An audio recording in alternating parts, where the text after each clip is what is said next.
Lorenzo Scupoli. El combate espiritual.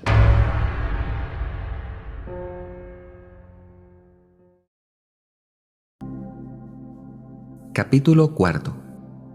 ¿Cómo podemos conocer si obramos con desconfianza en nosotros mismos y confianza en Dios? Muchas veces las almas que creen ser lo que no son, se imaginan que ya consiguieron la desconfianza en sí mismas y la suficiente confianza en Dios. Pero es un error y un engaño que no se conoce bien, sino cuando se cae en algún pecado, pues entonces el alma se inquieta, se desanima, se aflige y pierde la esperanza de poder progresar en la virtud. Y todo esto es señal de que no puso su confianza en Dios, sino en sí misma. Y si su desesperación y su tristeza son muy grandes, esto es un argumento claro de que confiaba mucho en sí y poco en Dios. Quien desconfía mucho de sí mismo, de su debilidad e inclinación al mal, y pone toda su confianza en Dios, cuando comete alguna falta no se desanima, ni se inquieta demasiado, ni se desespera, porque conoce que sus faltas son un efecto natural de su debilidad y del poco cuidado que ha tenido en aumentar su confianza en Dios. Antes bien, con esta amarga experiencia aprende a desconfiar más de sus propias fuerzas y a confiar con mayor humildad en la bondad de nuestro Señor, aborreciendo con toda su alma las faltas cometidas y las pasiones desordenadas que llevan a cometer esos errores. Pero su dolor y su arrepentimiento son suaves, pacíficos, humildes, llenos de confianza en que la misericordia divina le tendrá compasión y le perdonará, y vuelve otra vez a sus prácticas de piedad y se propone enfrentarse a los enemigos de su salvación con mayor ánimo y más fuerza y sacrificio que antes. En esto es importante que piensen y consideren algunas personas espirituales que cuando caen en alguna falta se afligen y se desaniman con exceso, y muchas veces quieren más librarse de la inquietud y pena que su pecado les proporciona que por recuperar otra vez la plena amistad con Dios. Y si buscan rápidamente al confesor, no es tanto por tener contento a nuestro Señor, sino por recuperar la paz y tranquilidad de su espíritu. Por eso cierto confesor a una religiosa que le decía que había gritado esa tarde a su superiora, le dijo: «Por hoy no se confiese todavía.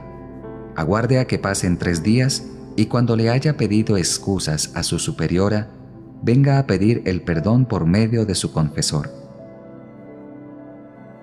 Así evitaba aquel sacerdote que esa alma buscara solo obtener su propia paz y tranquilidad, en vez de buscar primero hacer la paz y amistad con Dios y con la persona ofendida.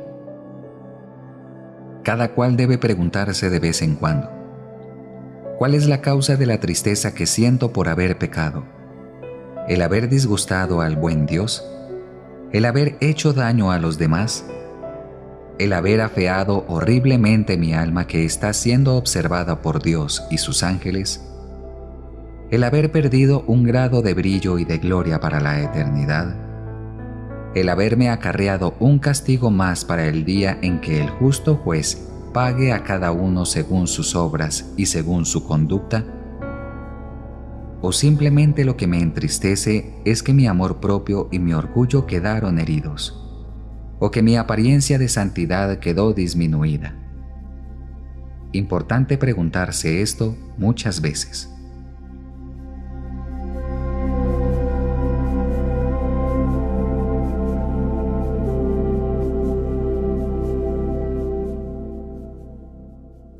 Capítulo 5. El error de algunas personas que confunden el miedo y el pesimismo con una cualidad o virtud. Hay un error muy común y consiste en creer que es virtud y buena cualidad el desanimarse y desalentarse y dejarse vencer por la tristeza y el pesimismo cuando se comete alguna falta.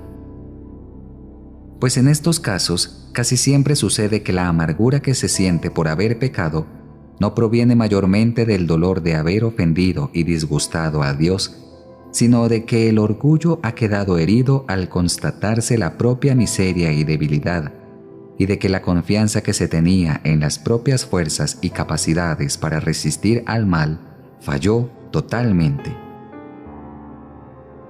Ordinariamente, las almas presuntuosas que se creen más capaces de ser buenas de lo que en realidad son, no les dan la debida importancia a los peligros que les van a llegar y a las tentaciones que les pueden venir.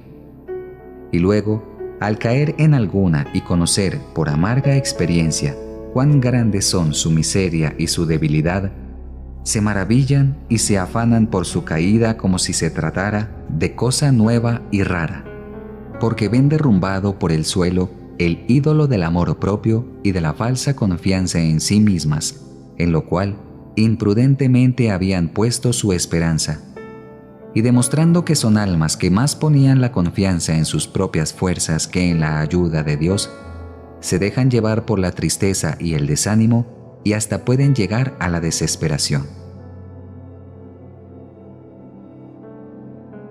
Esto no sucede a las almas verdaderamente humildes, que no ponen su confianza en las propias fuerzas o capacidades para resistir al mal, sino únicamente en la ayuda y en la bondad de Dios. Porque cuando caen en alguna falta, aunque sienten gran dolor de haber ofendido al buen Dios y haber manchado su alma y haber hecho daño a los demás, no se maravillan ni se inquietan, ni se desaniman, pues muy bien conocen que su caída es un efecto natural de su espantosa debilidad y de la impresionante inclinación que su naturaleza siente hacia el mal.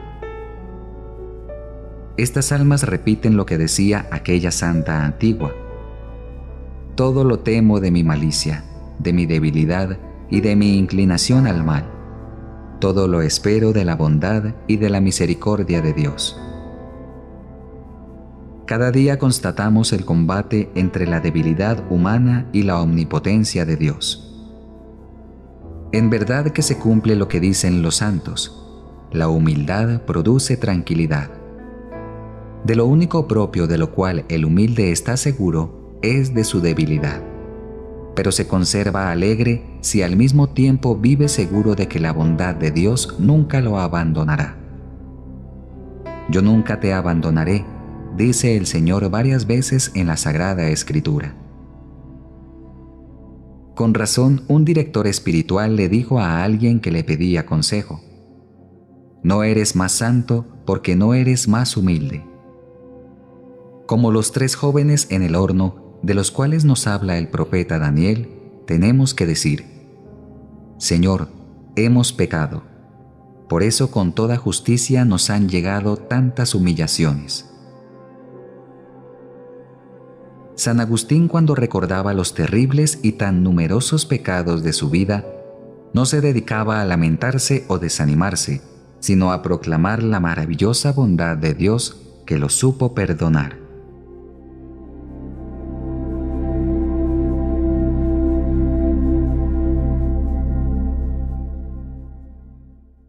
Capítulo 6. Avisos importantes para adquirir la desconfianza en sí mismo y la confianza en Dios. Como gran parte de la fuerza que necesitamos para salir vencedores de los ataques de los enemigos de nuestra salvación dependen de la desconfianza de nosotros mismos y de la confianza en Dios, vamos a recordar algunos avisos que son muy útiles para conseguir estas dos cualidades. Primero, hemos de tener en cuenta como verdad que no admite discusión ni duda, que aunque tengamos todos los talentos y cualidades, ya sean naturales, ya sea que se han adquirido por propio esfuerzo, y aunque contemos con una inteligencia prodigiosa, y aunque nos sepamos de memoria la Sagrada Escritura, y hayamos servido al Señor por muchos años y estemos acostumbrados a servirle y a portarnos bien, siempre seremos absolutamente incapaces de obedecer debidamente al Creador y de cumplir a cabalidad nuestras obligaciones si la fuerza poderosa de Dios con especial protección no fortifica nuestro corazón en cada ocasión que se nos presente de hacer el bien y evitar el mal, de hacer algunas obras buenas o de vencer alguna tentación, de salir de un peligro o de poder soportar la cruz de la tribulación. Es necesario grabar profundamente esta verdad en nuestra memoria y no dejar pasar días sin meditarla y considerarla, y por este medio iremos evitando el efecto que se llama presunción, que consiste en creernos más capaces de ser buenos y dejar de ser malos de lo que en verdad somos. Y así evitaremos andar confiando temeraria e imprudentemente en nuestras propias fuerzas. En cuanto a la confianza en Dios, recordemos lo que dice el Libro Santo.